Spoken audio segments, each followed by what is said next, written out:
Good morning, જય શ્રી કૃષ્ણ.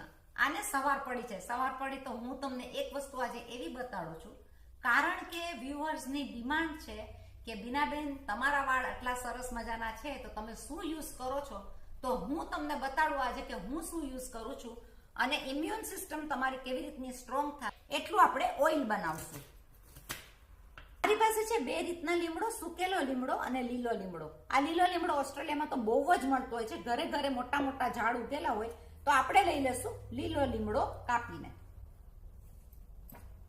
લીમડાની અંદર lots and lots of vitamins હોય, તો ખાવા માટે કે છાશમાં પણ તમે ગ્રાઇન્ડ કરીને નાખો તો વાળ માટે અને શરીર માટે બહુ જ સારું. લીમડો કદાચ સુકેલો કે લીલો ગ્રાઇન્ડ કરીને પીવામાં પણ લ્યો તો બહુ જ સારું ગાળીને. આપણે લઈ લેશું થોડી રોઝમેરી. રોઝમેરીનું પ્રમાણ તમારે જે પ્રમાણે જોઈએ એ પ્રમાણે તમે લઈ શકો.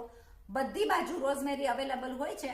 ભારત 5 થી 7 મિનિટમાં આ બધી વસ્તુનો કસ અંદર એકદમ આવી જશે. આપણે એને કરી દેશું બંધ. એકદમ જ સુગંધ આવશે આખા ઘરમાં. ઉકાળ્યા બાદ હવે આને થવા દેવાનું છે ઠંડુ. આપણે એને થવા દેશું 2 પિંચ ઓફ હળદર. હળદર એકદમ જ સારું કામ કરશે એન્ટીબાયોટિક તરીકે. આની અંદર લઈ લેશું આપણે 1 ગ્લાસ પાણી. એકદમ જ બદલાઈ ગયો છે. થઈ ગયું આપણું તેલ.